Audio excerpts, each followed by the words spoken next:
नमस्कार, जय महाराष्ट्र. आजच्या महत्त्वाच्या राज्यातील घडामोडी. भाजपवाल्यांनीच लुटली न्यू इंडिया बँक. आमदार राम कदम यांच्या दबावामुळे नियमबाह्य कर्जवाटप झाल्याचा होतोय आरोप. कदमांचे गाळे आवाचे सव्वा भाड्याने बँकेच्या माथी. शिवनेरीवरील महोत्सवाच्या निधीत 5 कोटींची कपात. छत्रपती शिवाजी महाराजांबद्दल महायुतीचे निघाले बेगडी प्रेम उघड.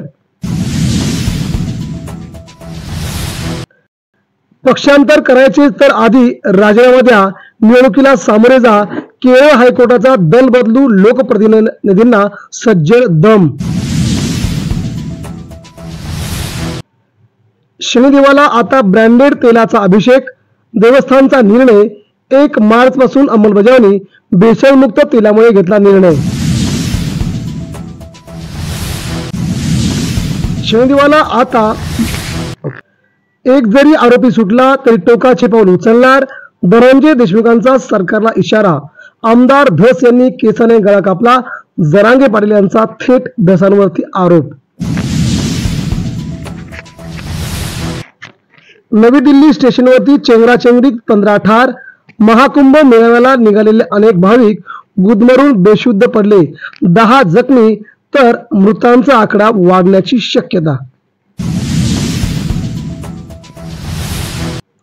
एसटीला मिंध्यांच्या मेळाव्याला जुंपले. 12वीच्या विद्यार्थ्यांचे झाले हालोहाल. चेंगराचेंगरीत गाठावे लागले परीक्षा केंद्र. ऐन परीक्षेच्या दिवशी सगळ्या एसटी बसेस शिंदेंच्या सभेला. सरकारवरती आरोप. मराठी भाषा दिनाचा मुंबईत भव्य सोहळा. उद्धव ठाकरे करणार प्रमुख मार्गदर्शन. मुंबईत पुन्हा एकदा मराठींचा आवाज घुमवणार उद्धव ठाकरेंची शिवसेना.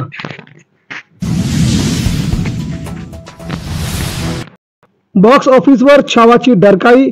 पहिल्या दिवशी 33 कोटी, दुसऱ्या दिवशी 36 कोटी तर 3 दिवसात ओलांडला 100 कोटींचा गल्ला. छावा बॉक्स ऑफिसवर झळकला. डरकाळी फोडली. कुंभमेळ्यात पुन्हा अग्नितांडव.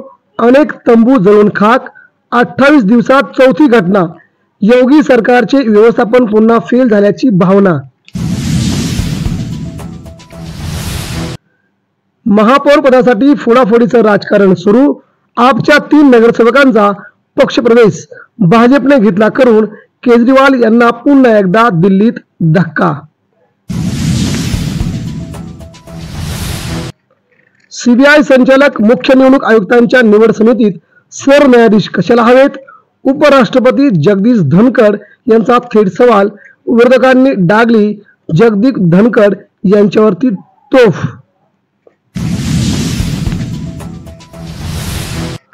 दरोडेखोराला मिंधे आमदार दळवींचा आशीर्वाद. गुन्हेगारांशी काय कनेक्शन?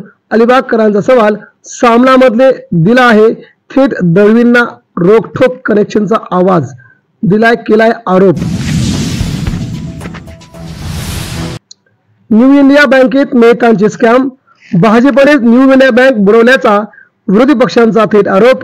भाजपच्या नेत्यांनीच बुडवले बँकेचे 122 कोटींचे कर्ज. थेट आरोप करत शिवसेनेचा आरोप. वैद्यकीय मदतीसाठी मुख्यमंत्री उपमुख्यमंत्र्यांच्या स्पर्धा. एकनाथ शिंदेकडून उपमुख्यमंत्री वैद्यकीय मदत कक्षाची मुंबईत स्थापना. मंत्रालयामध्ये होणार याचं काम. सर्व लोकांना होणार याचा फायदा शिंदेंनी सांगितले. विधानसभा विरोधी पक्षनेतेपदासाठी ठाकरे गटाकडून आदित्य ठाकरेंचेच नाव. शिवसेना ठाकरे गट अर्थसंकल्पीय अधिवेशनात करणार दावा. मात्र भास्कर जाधवांचं नाव घ्यावं सर्व शिवसैनिकांची होते मागणी. ऑपरेशन टायगर रोखण्यासाठी ठाकरे गटाची धडपड. भास्करराव जाधव यांची मनधरणी करण्यासाठी मातोश्रीवरती महत्वाची बैठक. कोकणातून उद्धव ठाकरेंना सर्वात मोठा धक्का बसल्यानंतर भास्कर जाधव आहेत नाराज. बँक कर्ज व्याजदरात कपातीस सुरुवात. रेपो दरातील घटीचा फायदा. गृह कर्जासह वैयक्तिक कर्जदर झाले कमालीचे कमी. सर्वसामान्यांना घर घेण्यासाठी वैयक्तिक कर्जासाठी खूप फायदा. इंडिया आघाडीतील कलह काही थांबेना. काँग्रेसचा लोकसभा उपाध्यक्ष पदावर दावा नाही तरी सुद्धा काँग्रेस राहते आग्रही. इतर विरोधी पक्ष काँग्रेसला करतायत टार्गेट. पालकांसाठी भाजपचे स्वबळ. भाजप कार्याध्यक्ष रवींद्र चव्हाणांचा शड्डू. घटक पक्षांना हवी महायुती. महापालिका सर्व निवडणुका भाजप लढणार स्वबळावरती. शिंदेंना हवी महायुती तर अजित पवार एकटे लढायला तयार. ठाकरेंचे भास्कर जाधवही निघाले. मातोश्रीवरती आत्मचिंतन. भास्करराव जाधव यांनी पुन्हा एकदा सांगितलं की मी उद्धव ठाकरेंसोबतच राहणार. भास्करराव जाधवांचा शिंदे गटाला जोरदार टोला. शेतकऱ्यांना भिकारी समजण्याची हकालपट्टी करा. नाना पटोले यांची कृषी मंत्री माणिकराव कोकाटे यांच्यावरती जोरदार टीका. माणिकराव कोकाटे यांनी केली होती शेतकऱ्यांना भिकारीची उपमा. त्यामुळे सध्याचं राजकारण तापलंय. त्यामुळे आता माणिकराव कोकाटे यांची होणार हकालपट्टी.